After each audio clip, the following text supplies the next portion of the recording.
Quero cumprimentá-los com a paz do Senhor.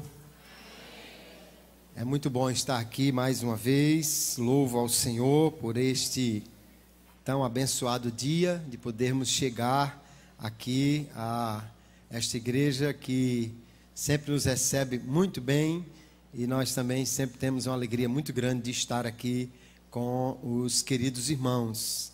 Obrigado ao meu Deus por esta oportunidade que Ele me concede de, mais uma vez, compartilhar a sua palavra com a sua igreja, e agradecer ao pastor Anderson pelo convite, pela confiança, poder chegar aqui. Sempre muito bom rever os pastores, as pastoras, as esposas, os irmãos que aqui nos recebem tão bem, né? Alguns que já conhecemos, outros que estamos conhecendo, mas é sempre bom chegar aqui a esta casa.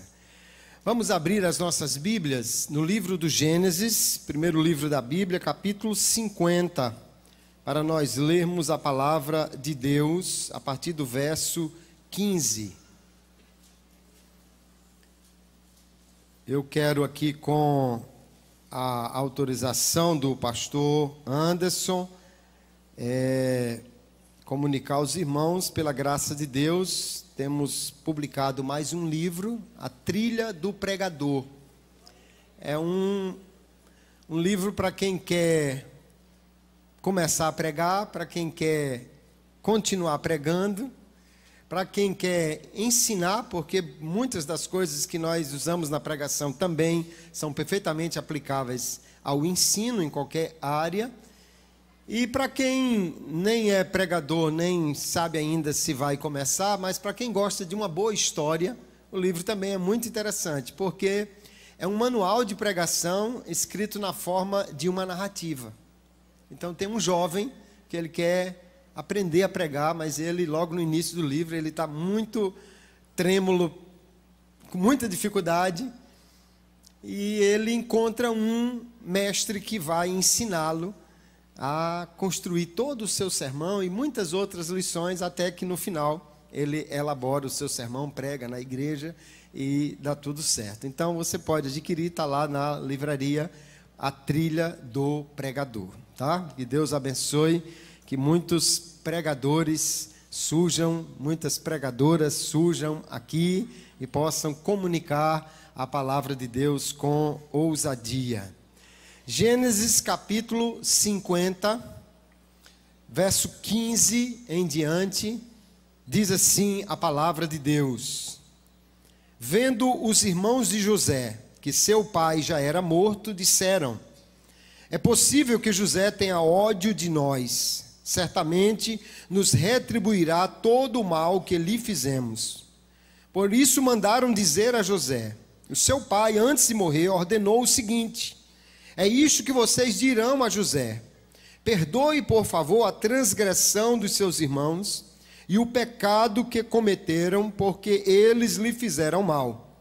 Agora pedimos que perdoe a transgressão dos servos do Deus de seu pai. Ao ouvir estas palavras, José chorou. Depois vieram também os seus irmãos, prostraram-se diante dele e disseram: Eis-nos aqui, somos seus servos. Mas José respondeu: Não tenham medo. Será que eu estou no lugar de Deus? Vocês, na verdade, planejaram o mal contra mim, porém Deus o tornou em bem, para fazer como estão vendo agora, que se conserve a vida de muita gente. Portanto, não tenham medo, eu sustentarei vocês e os seus filhos. E assim José os consolou e lhes falou ao coração. Amém, e graças a Deus por sua palavra. Eu vi a história de um crente que escapou de um naufrágio e conseguiu nadar até uma ilha deserta. Como ele era crente, ele começou a orar para que Deus mandasse um socorro para tirá-lo daquela ilha. Mas passou um dia, e 2, e 3, e nada de chegar um socorro. Ele conseguiu juntar o que apanhou dos restos do navio, construiu uma cabana, juntou alguns pertences que lhe ajudaram a sobreviver melhor ali. Mas um belo dia, enquanto ele saiu para buscar comida, ao retornar, a cabana estava pegando fogo. E tudo que ele tinha juntado, o abrigo que ele tinha, um pouco de comida que ele tinha, estava tudo destruído. E ele começou a orar e dizendo: Deus, por que é que o Senhor permitiu uma coisa dessa? Por que o Senhor permitiu que uma coisa assim acontecesse comigo, Deus? Eu confiei em Ti, eu orei, eu sou crente. E exausto, adormeceu nesta oração. Acordou com uma sirene tocando alto. E quando ele olha, era um navio que já vinha se aproximando da ilha deserta. E quando finalmente o resgatam, ele diz: como vocês descobriram que eu estava aqui? E eles disseram: nós vimos o sinal de fumaça que você mandou. Todos nós gostamos de histórias com finais felizes, em que tudo dá certo. Mas é fácil ouvir falar de histórias assim. Difícil é viver histórias destas. Porque toda história que termina bem, a gente acha maravilhoso, fica contente. Mas quem passou por aquela história não estava tão contente assim até que ela chegasse no final. Porém, o Deus da Bíblia é um Deus de histórias com finais felizes. É um Deus que abençoa, um Deus que é capaz de mudar quadros complicados. E nós, como passamos por dificuldades e lutas nesta vida, enfrentamos momentos, inclusive, de injustiça, nós gostamos e precisamos de ouvir as histórias de um Deus que é capaz de fazer algo que está além das nossas forças e capacidade.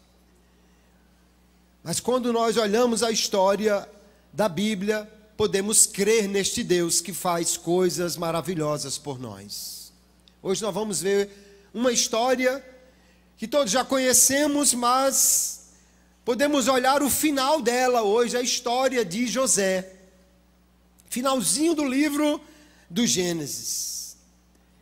E nós vamos entender que o Deus que estava com aquele homem durante toda a sua trajetória é um Deus que, mesmo quando os homens planejam o mal, Ele nos ensina a perdoar. E Ele faz mais do que isso, Ele transforma o mal em bem. A história de José é uma história que nós já conhecemos. Quantas vezes já ouvimos alguém falar, pregar sobre a história daquele filho preferido de Jacó, que se tornou uma espécie de fiscal dos seus irmãos, e agora, um belo dia, foi apanhado por eles, e foi vendido como escravo a uma caravana que passava em direção ao Egito. É óbvio que isso foi algo terrível na vida de José, porque não tinha nenhum transporte adequado para escravos que iam para o Egito. Não era num ônibus com ar-condicionado que eles eram levados para lá. Era uma crueldade, uma violência até que ele chegasse lá. Imagine. E agora, aquele que era o filho predileto de um homem próspero, cujo final se previa que fosse de ser, no mínimo, o gerente de uma boa fazenda de cabras, agora se viu como escravo no mercado do Egito, condenado por seus irmãos a uma vida terrível. Não conseguiram matá-lo, mas colocaram ele numa situação que às vezes alguém preferia a morte do que estar ali. É muito difícil olhar o que aconteceu com José e não ver aqui a tristeza, a injustiça. Ele perdeu tudo o que amava, tudo o que era precioso para ele.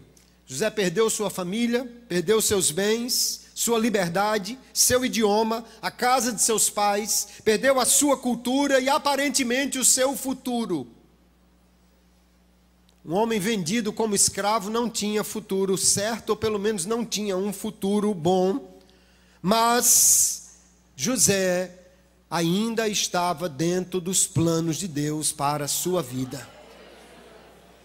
Tiraram a roupa de José, tiraram a casa de José, tiraram a família de José, tiraram o conforto de José, tiraram os bens de José, tiraram a herança de José, mas não conseguiram tirar de José um Deus que é capaz de realizar sonhos, mesmo quando tudo parece estar indo contra a realização desses sonhos. E o que é extraordinário na história de José é que onde quer que ele estivesse, Deus estava com ele. Deus o abençoou em todos os lugares por onde ele passou. Mas apesar disso, José enfrentou maldade, rejeição e tantas outras coisas durante todo o tempo que ali esteve. A mulher de Potifar, depois o esquecimento na prisão, fez com que aquele homem passasse realmente por grandes dificuldades. E agora, aquela palavra dos seus irmãos parecia que estava fazendo sentido. Vamos ver o que vai acontecer dos seus sonhos. Os sonhos de José parece que estavam indo realmente por água abaixo. Mas nós precisamos entender, queridos, que assim como José, nós também sofremos injustiças, porque nós estamos em um mundo onde o mal existe em grande profusão, em grande quantidade. As injustiças que José sofreu foram resultado deste mundo pecaminoso em que nós vivemos. E nós também não estamos isentos de passar por essas mesmas dificuldades e injustiças, mesmo quando Deus está conosco. Nós percebemos que os irmãos de José fizeram mal a ele. E anos depois, nós vamos encontrar no texto que lemos, eles assinando uma confissão de culpa. José, nós fizemos mal contra você. Aí aparentemente eles inventam uma história do pai. Por que a gente pensa que inventa? Porque se Jacó tinha que mandar José perdoar, deveria ter dito a ele, não mandado um recado pelos irmãos para entregar depois que ele morresse. Eles inventam uma história, aparentemente, mas eles não economizam nas palavras. As palavras que eles usam são as mais duras que o idioma deles permitia. Eles cometeram transgressão, iniquidade, pecado. Eles cometeram mal contra você. É difícil encontrar no idioma deles palavras mais duras para falar do que eles estão confessando que fizeram com aquele jovem, agora um senhor, José.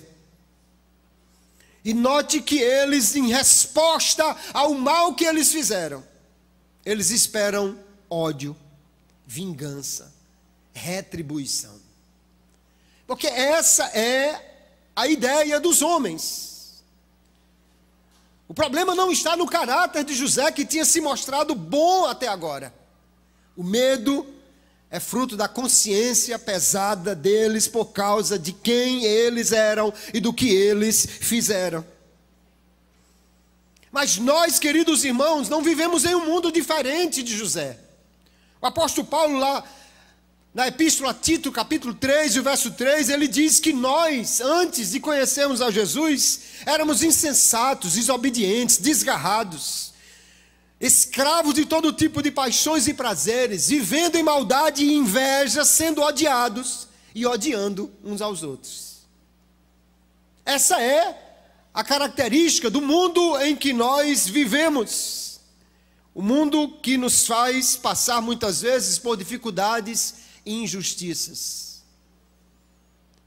Mas além de José, nós também precisamos lembrar que o Senhor Jesus viveu neste mesmo mundo e também foi vítima das mesmas maldades e injustiças que todos nós vivemos.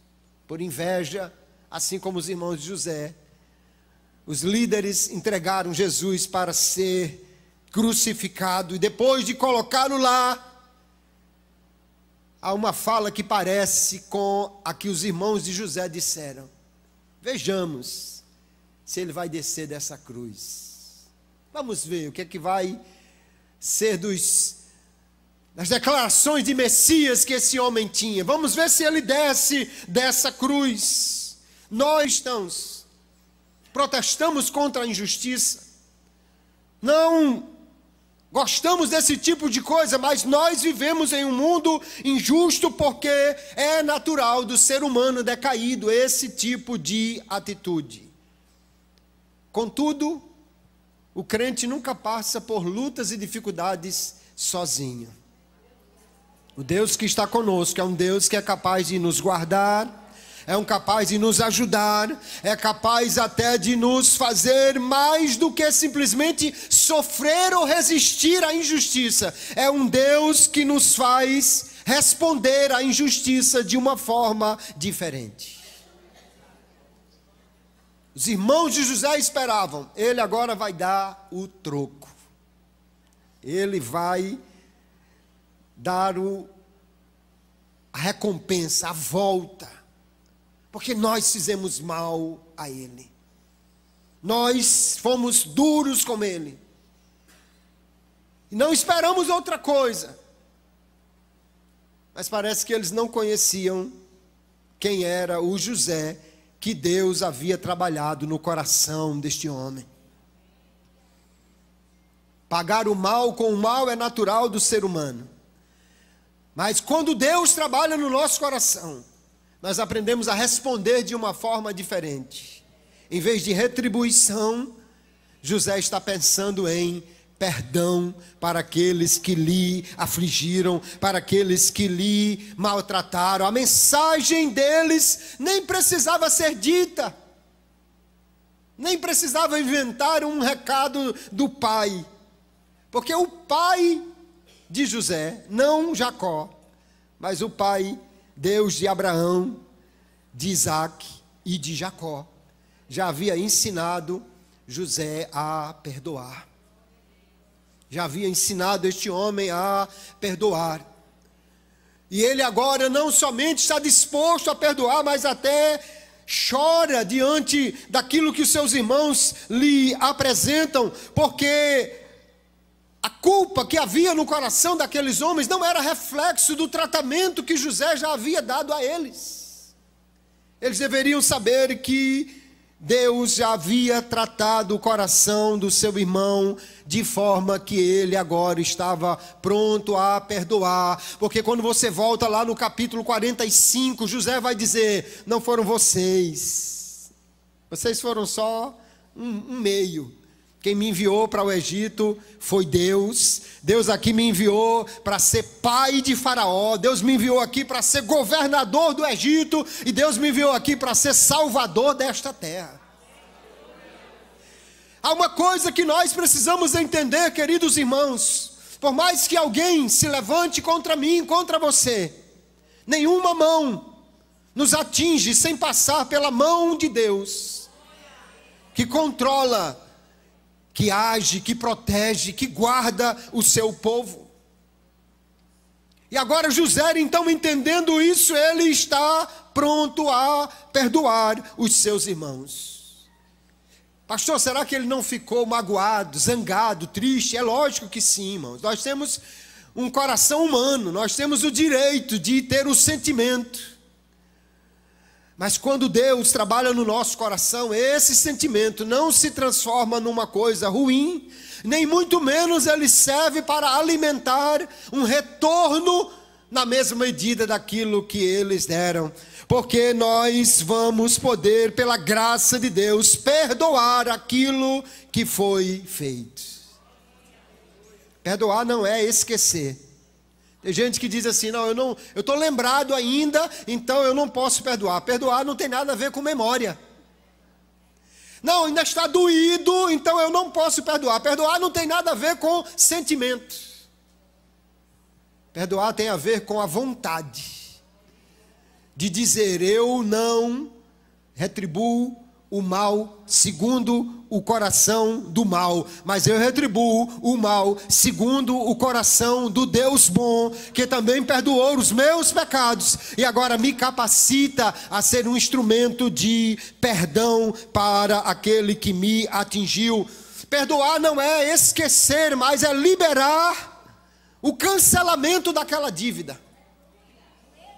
Está perdoado. Ainda dói, ainda lembro, mas eu perdoo, eu libero perdão, eu cancelo essa dívida, porque nós descobrimos, queridos, que o perdão não é bom apenas para quem recebe, às vezes ele é melhor para quem o concede. Alguém já disse que perdoar é você plantar em um campo que depois você descobre que era seu. Porque é você que está sendo abençoado quando você perdoa. Os irmãos de José guardaram a culpa por muitos anos, mas José não guardou por nenhum tempo a culpa. Não guardou remorso por nenhum tempo. Ressentimento significa sentir de novo, pois José só sentiu uma vez e perdoou. Seus irmãos aqui estavam carregando esta culpa, porque perdoar não é fácil, mas nós precisamos entender que o Deus que nos alcança, Ele nos perdoa para que nós possamos também perdoar aos outros. No século XVIII, missionários morávios estavam evangelizando os esquimós, lá no Polo Norte. E ao traduzir a Bíblia para o idioma deles, o Inuit, eles não encontraram uma palavra para perdão. Não existia no Inuit uma palavra para perdão. E eles tiveram que criar uma palavra, juntando algumas palavras que eles já conheciam. E aí ficou uma palavra impronunciável, cujo significado era: não pensar sobre isso nunca mais. Eles não sabiam o que era perdão, mas sabiam o que era não pensar sobre isso nunca mais. E não pensar não quer dizer, eu não me lembro, quer dizer, isso não me afeta mais, isso não tira mais a minha paz, isso não rouba mais a minha comunhão com Deus, isso não pesa na minha consciência, porque está liberado o perdão. Aleluia. José perdoou os seus irmãos. Aleluia. E essa é a resposta que Deus coloca no nosso coração, quando somos atingidos por injustiças. Seria fácil para José, no dia que recebeu o cargo de governador geral do Egito, ficou claro que somente Faraó estava acima dele. Era fácil para José dizer: sim, Faraó, tem uma senhora aí da casa de Potifar, eu queria uma palavrinha com o senhor sobre isso. Mas não vemos em nenhum momento um coração retaliador. Agora que ele chegou no poder, ele poderia dizer: mande chamar aquele copeiro que o senhor tem aí, vamos resolver algumas questões aqui. Aliás, tem uma tropa do Senhor que pode ir ali à terra de Canaã. José não pensa em nada disso. Seu coração é: Deus me abençoou e me colocou aqui para ser instrumento de bênçãos, para salvar vidas, para trazer bênção para esse povo. E quando seus irmãos aparecem, ele também é instrumento de bênção para a vida deles, porque Deus perdoa-nos para que nós também possamos ser canal de bênção e perdão para outros. Quando a Bíblia estava sendo traduzida para uma etnia da Nova Guiné, era um povo tão briguento, tão beligerante, tão difícil, que quando alguém da família era morto, eles pegavam a mandíbula dessa pessoa e deixavam pendurada na entrada da porta até que vingassem a sua morte. No seu idioma, então, é que não tinha nenhuma palavra para perdão. E a melhor maneira que os missionários encontraram para traduzir o perdão, que nem o conceito eles conheciam, foi dizer: Deus é um Deus que não coleciona mandíbulas. Deus não guarda mandíbulas, Deus não guarda rancores, Deus não guarda lembranças, Deus não guarda, porque Deus é fiel em perdoar, aleluia. Um Deus que tem, segundo Miqueias capítulo 7, prazer na misericórdia. Deus não perdoa assim, vou perdoar, é o jeito, né? Não, Deus perdoa com misericórdia, Ele tem prazer em fazer isso. E agora nós que somos alcançados por esta tão grande bênção que é o perdão de Deus, somos também instrumentos para liberar este perdão. E como sempre, o exemplo maior que temos é o Senhor Jesus. Na cruz, Ele está lá crucificado, mãos atravessadas por cravos, pregos grossos. A gente às vezes se inquieta com aquela flepinha que entra no dedo. Não dá nem para pensar um cravo de 20 centímetros atravessando o pulso. O crucificado morria asfixiado. Para não morrer asfixiado, ele precisava levantar o corpo para liberar a pressão sobre o peito por causa da posição que ele estava crucificado. O problema é que para levantar-se, ele precisava fazer força no pé que estava atravessado por um cravo de igual tamanho. A gente pisa num espinho e já não consegue nem colocar o pé no chão. Não dá nem para pensar qual seria o sacrifício de Jesus ao liberar o pulmão para respirar. E numa dessas vezes que ele abre o pulmão para respirar e falar, alguém deve ter pensado: agora ele vai lançar uma praga em todo mundo aqui. Agora ele vai amaldiçoar essa multidão. Mas não. Mesmo sendo injustiçado, mesmo estando ali em uma dor indescritível, ele levanta o corpo em tamanha dor e diz: Pai, perdoa-lhes, porque eles não sabem o que fazem.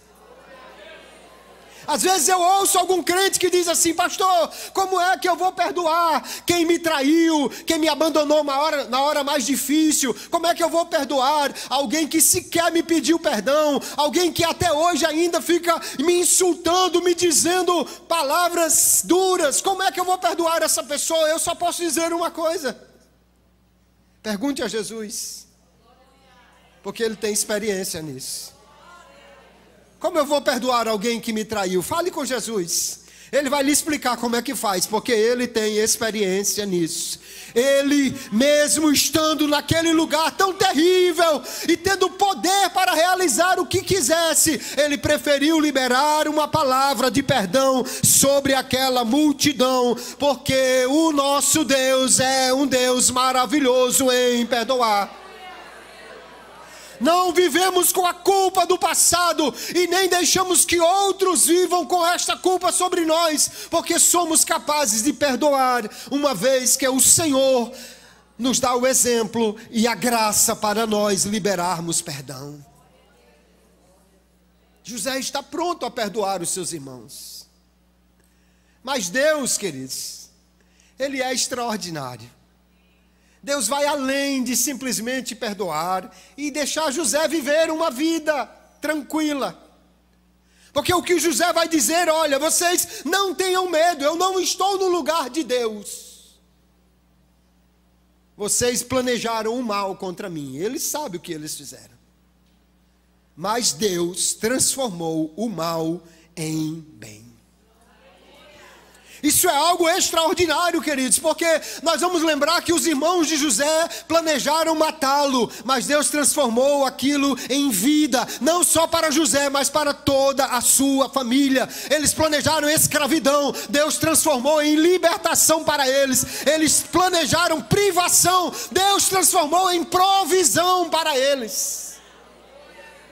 E não bastasse o que os seus irmãos fizeram, a mulher de Potifar planejou desgraça, Deus transformou em um lugar guardado na prisão, onde ele não poderia ser mais alcançado. Mas lá, o copeiro do rei planejou esquecimento e desatenção. Deus transformou isso em revelação que levou José para o lugar mais alto do Egito. O homem que Faraó reconheceu que poderia ser o Salvador, não apenas de si mesmo ou da sua casa, mas de toda a população, praticamente do mundo da época. Há um planejamento, mas Deus é capaz de transformar o mal em bem. E aí nós precisamos entender uma coisa, queridos irmãos.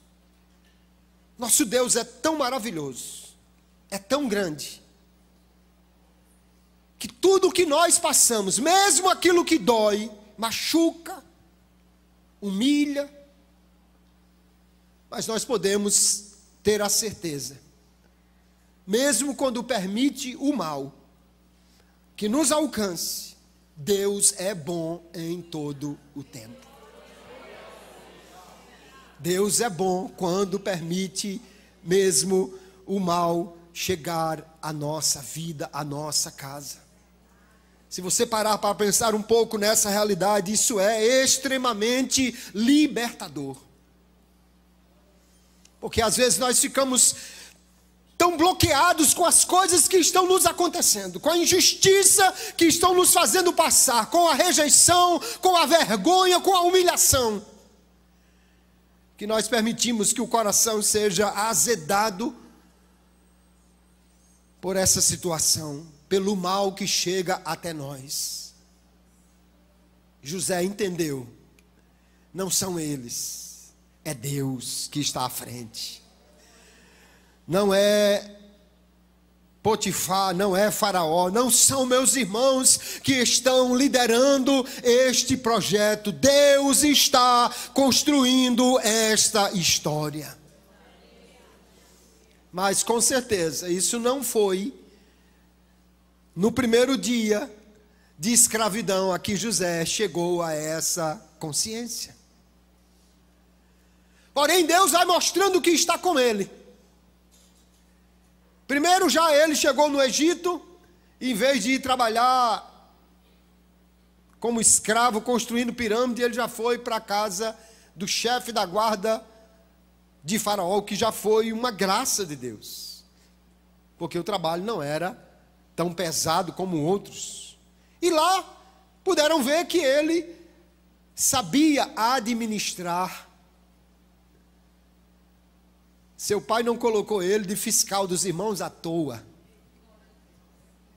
Os irmãos não gostaram disso, mas Deus tinha um plano. Nós ficamos preocupados às vezes com as coisas que começam pequenas. Mas o José que começou vendo se os outros estavam fazendo as coisas bem. Porque tem uma coisa, tem gente que não é tão bom em planejar, mas é muito bom em encontrar defeito no que os outros fazem. Porém é nisso que também alguém que é inteligente vai procurando ver a melhor maneira de fazer aquilo. E o José parece que foi se tornando especialista em como organizar as coisas para que tudo dê certo. Na casa de Potifar ele vai ser um administrador. Aí vem a calúnia, porque o tal do José, diz a Bíblia, era bonito. A Bíblia não elogia ninguém de graça, irmãos. Esse camarada era bonito. A mulher de Potifar tentou, ele foge, mas vai para a prisão. Potifar também não acreditou na mulher dele. Eu acredito que sim, porque era caso de morte. E joga o camarada na prisão. Mas Deus estava trabalhando por ele, mesmo naquilo que não parecia. Na prisão, ele se torna ajudante do carcereiro. E daqui a pouco, conselheiro prisional. Mas foi esquecido. Em 3 dias, a revelação se cumpriu. Mas chegou o 4º dia, o quinto, o sexto, o 30º, o 100º, e nada de alguém lembrar de José. Mas há uma coisa interessante para nós percebermos, queridos. Se José saísse da prisão, e quem sabe quantas vezes ele orou dizendo: Deus, me tire daqui. Se ele saísse da prisão um dia antes, ele continuaria sendo um escravo, foragido em algum lugar. Mas no dia certo, ele saiu dali para ser o governador do maior país do mundo naquela época. Então, para você que está sofrendo injustiça, humilhação, perseguição, e está pensando em largar tudo, eu vim dizer aqui nesta noite a você: fique no seu lugar, José. Fique no seu lugar. E se alguém abrir a porta da cadeia, permaneça aí, José. Se arrancarem a grade, pastor, permaneça no seu lugar, José. Porque Deus está com um projeto que você nem sabe o que é que está preparado. Mas um dia, como outro dia qualquer, você vai acordar sem saber o que está acontecendo. Mas você não sabe que na noite anterior, Faraó já teve um sonho. Aleluia! Deus tem um tempo certo de agir, e Ele vai transformar o mal em bem. José entendeu e ele diz assim: vocês estão pensando o que é que eu sou Deus? Não, eu não sou Deus. Quem vinga é Deus. A palavra nos orienta dizendo: minha é a vingança, diz o Senhor. Tem homens que querem se vingar, mas Deus é o vingador do seu povo e de todas as pessoas. Deus também perdoa. Os homens também às vezes perdoam. Mas quando Deus age no seu coração. Agora tem uma coisa que Deus faz além disso. Além de vingar e além de perdoar, Deus transforma o mal em bem. Aquilo que não estava certo, aquilo que não estava planejado, aquilo que quiseram fazer e agora parece que vai dar tudo errado para o servo de Deus, para a serva de Deus. Deus é poderoso para transformar o mal em bem, aleluia, porque Ele é Deus que está no comando, no controle de todas as situações que nos acontecem.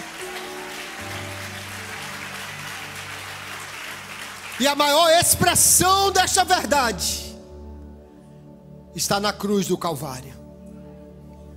Ali o mal juntou todas as suas forças. Ali o mal planejou, arquitetou, buscou alcançar corações. Se você ler um pouco da história, o julgamento de Jesus foi na hora errada, no modelo errado, da forma errada. A injustiça era da forma mais difícil que a gente consegue imaginar. Você pensa que é só brasileiro que vive em época de injustiça? O julgamento de Jesus foi uma farsa, planejada para condenar um justo. Mesmo o governador tentando com todas as suas forças, e até determinando um castigo que já era suficiente. O chicote, o açoite. E o açoite romano não era brincadeira, não. Ainda assim o levaram até a cruz, exposto, humilhado, totalmente desfigurado, a ponto de o profeta Isaías dizer, olhando nós para ele, nenhuma beleza víamos. Foi desprezado, humilhado, exposto publicamente. Ali o mal pode ter pensado, nós vamos acabar com ele. Mas ali naquela cruz, Deus vai transformar o mal em bem de uma forma tão extraordinária, que não é só o perdão que Jesus libera ali. Aquele ato vai ser o ato pelo qual Deus salvará toda a humanidade. Aleluia! Aqueles que estavam presentes, aqueles que bateram nele, aqueles que o atravessaram, aqueles que lhe cuspiram, lhe injuriaram, Deus estava ali dizendo: eu vou transformar o mal em bem. De imediato um homem foi alcançado. O ladrão do lado diz: Senhor, lembre-se de mim. E a resposta de Jesus é extraordinária. Ele diz: em verdade. Ele não diz: eu vou pensar, talvez, quem sabe. Não, ele diz: em verdade eu te digo. Ele não diz um dia. Ele não diz talvez no futuro, mas ele diz hoje. Hoje. Ele não diz em algum lugar ou uma vida melhor adiante. Ele diz: você vai entrar no paraíso. Mas a melhor palavra dessa história toda é que ele diz: comigo. Sou eu que vou botar você lá. Você não vai chegar lá sozinho, e você não vai chegar lá como um perdido que chegou em algum lugar. Comigo, hoje, em verdade, você entrará no paraíso. Deus transformou o mal em bem de uma maneira que as ações malignas mais terríveis planejadas se transformaram no maior bem que já havia sido planejado por Deus antes da fundação do mundo. Nós vemos, queridos irmãos, nesse texto com muita clareza, que vivemos em um mundo cheio de pecado, cheio de malignidade. E você vai em algum momento tropeçar em alguma dessa maldade. Algo pode lhe atingir. Não estou profetizando que lhe atinge, estou dizendo que isso é natural da vida que vivemos. Não é porque Deus está conosco que o mal não vai se levantar contra nós. Muito pelo contrário, o apóstolo Paulo vai dizer: todos que querem viver piamente em Cristo Jesus padecerão perseguições. É exatamente porque você é filho predileto do Pai, que tem alguém com inveja de você e querendo roubar aquilo que está de herança para a sua vida. Nós vivemos neste mundo, mas não vivemos nele sozinhos nem desamparados. Há um Deus que está conosco, aleluia. No dia que dá errado, Deus está conosco. No dia que o mal consegue nos alcançar e nos machucar, nos entristecer, Deus ainda está conosco ali. No dia que alguém nos lança num lugar terrível que nós não gostaríamos de estar, ainda precisamos lembrar: Deus está conosco ali naquele lugar. Não nos deixará sozinhos em nenhum momento, aleluia. Porque o Senhor é aquele que nos acompanha em cada momento. E é maravilhoso nós pensarmos que Jesus está conosco. Os crentes do Antigo Testamento tinham uma promessa de um Deus Pai que andava com eles. Isso é maravilhoso.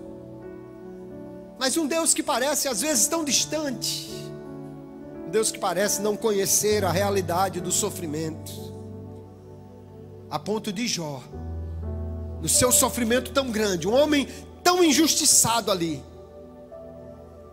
ele ora e diz: Deus, tu sabes o que é sofrer, tu tem olhos de carne para saber o que é passar por sofrimento.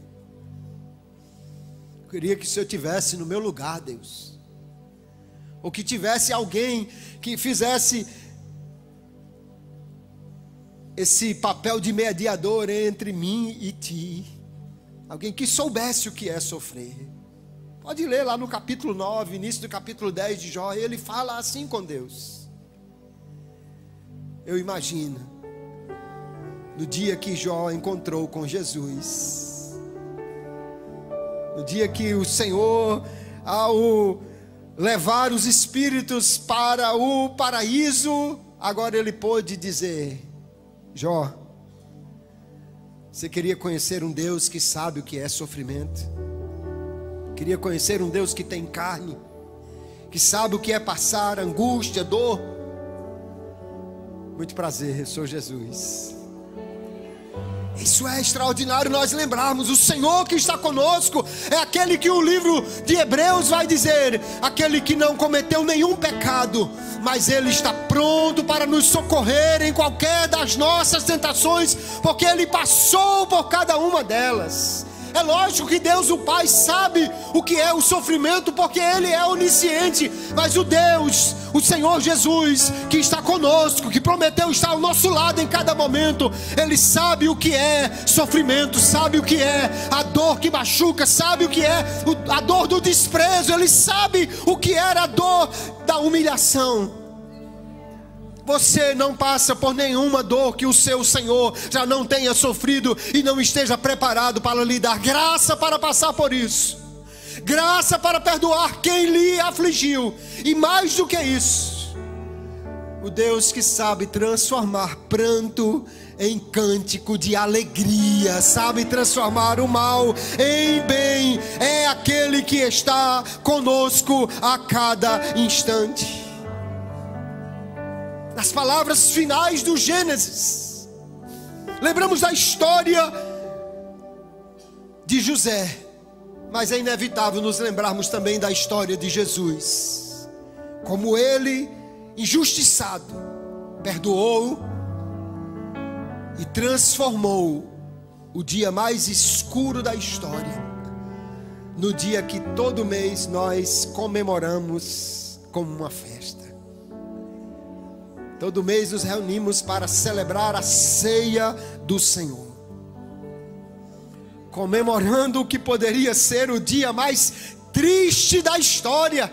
Mas Deus transformou o mal em bem, porque Ele sim, Ele é Deus e Ele pode fazer aquilo que nós nem podemos pensar. Nós, queridos irmãos, precisamos nesta noite encher o nosso coração de graça, de gratidão, e reconhecer que nas lutas que enfrentamos e passamos, temos um Deus que ainda não escreveu o final da história.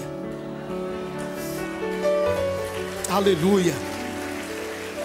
Eu sei, não é fácil caminhar para o Egito, não é fácil estar no mercado de escravos, não é fácil ser caluniado injustamente, nem é fácil ser esquecido na prisão.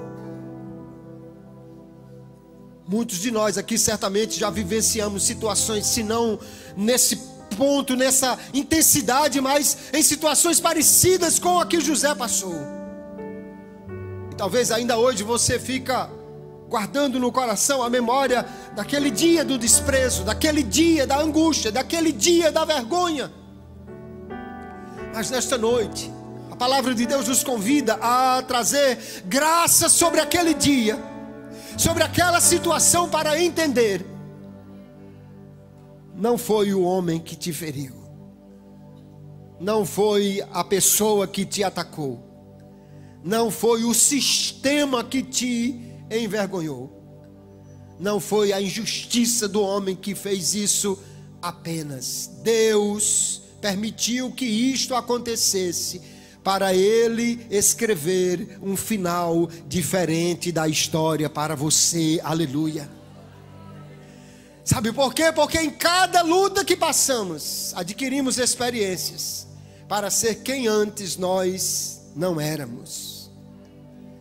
E quando o apóstolo Paulo descreve um dos momentos mais difíceis que ele passou, no primeiro capítulo da segunda epístola aos Coríntios, ele diz que chegou até a desanimar da vida pela provação tão grande que sofreu. Mas ele diz: mas Deus nos consola, para que nós possamos consolar os outros com a mesma consolação que somos consolados por Deus.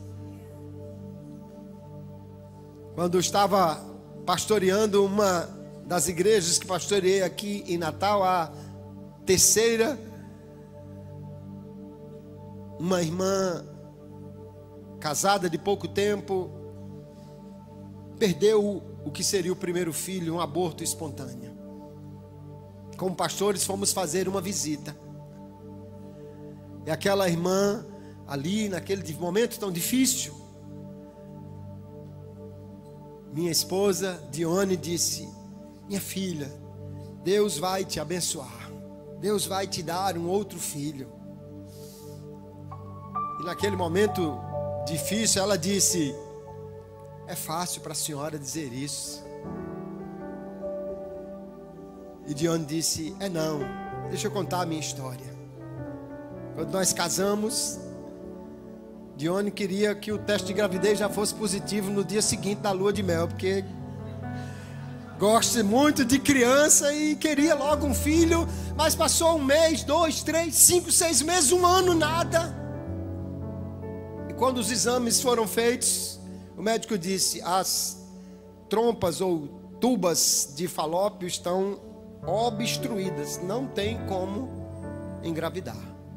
Recomendou um tratamento que não tinha certeza que daria certo, mais uma tentativa para um médico que a gente não tinha plano de saúde na época, e a consulta que pudemos marcar foi dali a 6 meses. Mas algum pouco de tempo depois, algum ninja conseguiu furar o bloqueio. Dione engravidou. Oh, que maravilha! Mas antes de 3 meses, ela perdeu o bebê. Nós perdemos o bebê. Que dia triste. Mas Deus abençoou. E depois veio um filho. E depois veio uma filha. E há 4 meses atrás já nasceu a primeira netinha. E daqui para a semana que vem vai chegar o filho do filho, o segundo netinho, e a família está crescendo. Glória a Jesus. Então a irmã disse: é fácil para a senhora falar disso. Ela disse: é não.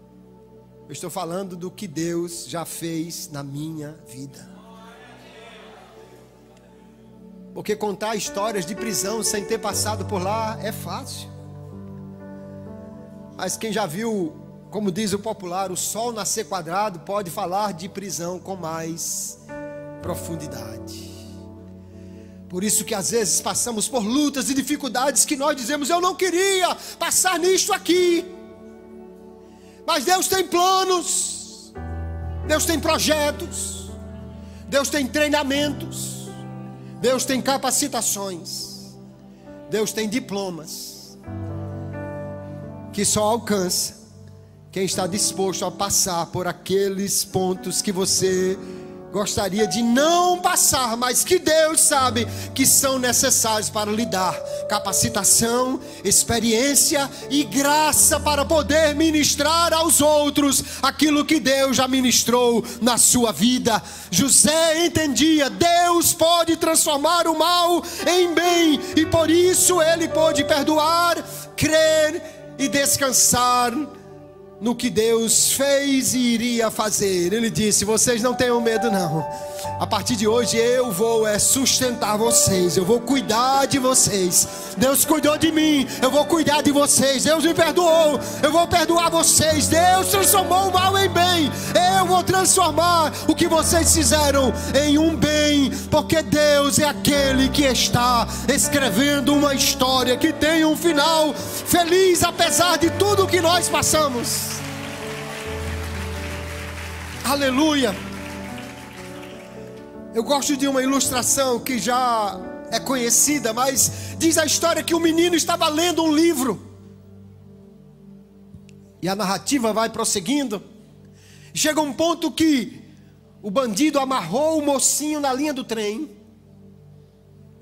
amarrou a esposa do mocinho na árvore para ela enxergar o que ia acontecer. E enquanto ele está rindo às gargalhadas, o trem já vem dobrando a curva, com seu apito e a fumaça enchendo o espaço. E diante daquela situação, o menino fechou o livro. Fala-me, Deus. E agora?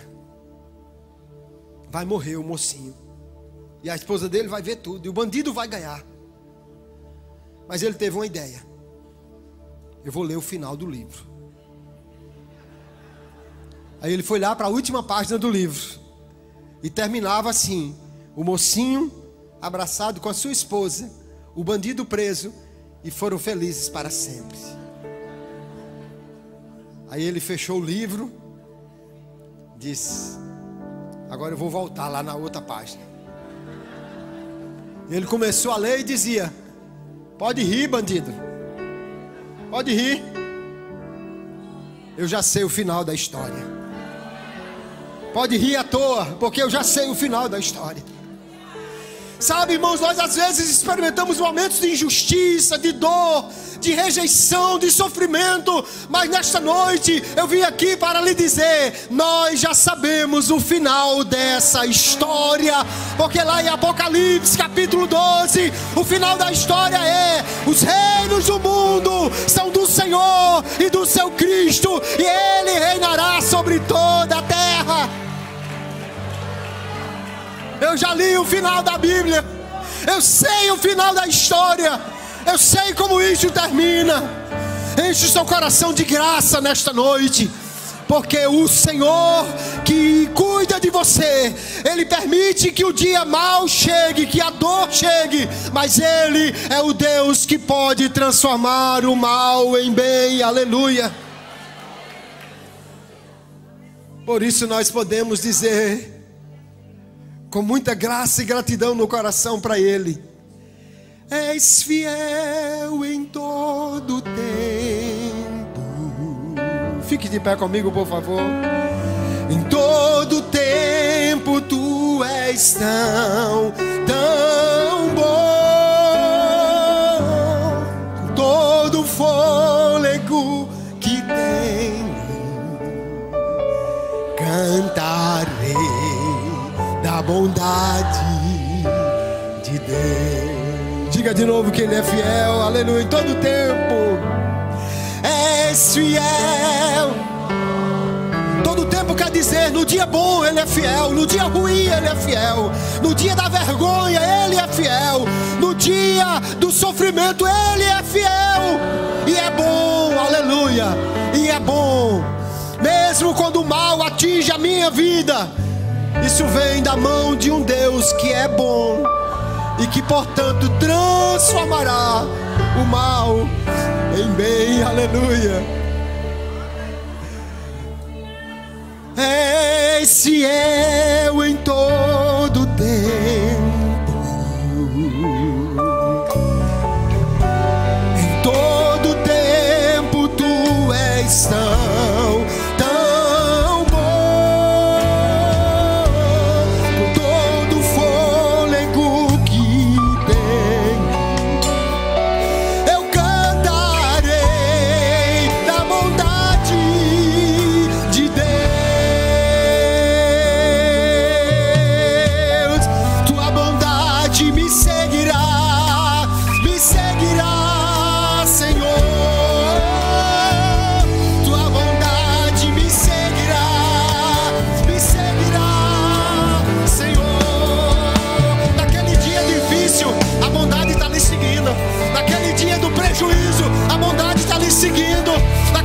do desespero, a bondade está lhe seguindo, e ela vai transformar o mal em bem, porque Deus é poderoso para fazer além, muito além. Que nesta noite o seu coração descanse e tenha certeza: Ele é bom em todo dia, em todo tempo, em todo momento. Que Deus abençoe a sua vida. Que Deus te abençoe, que nessa noite você saia daqui com uma certeza: Deus transformará o mal em bem. Que Deus abençoe a todos, em nome de Jesus. Glória a Deus. Quantos foram abençoados nessa noite com essa palavra? Meu Deus do céu.